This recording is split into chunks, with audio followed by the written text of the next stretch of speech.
tenerlo todo.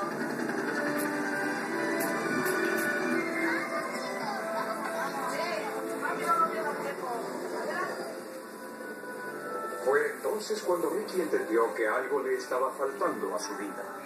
Algo muy sencillo. Algo que el dinero no podía comprar.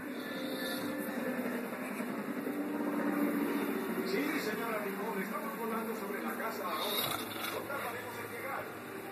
Estoy seguro de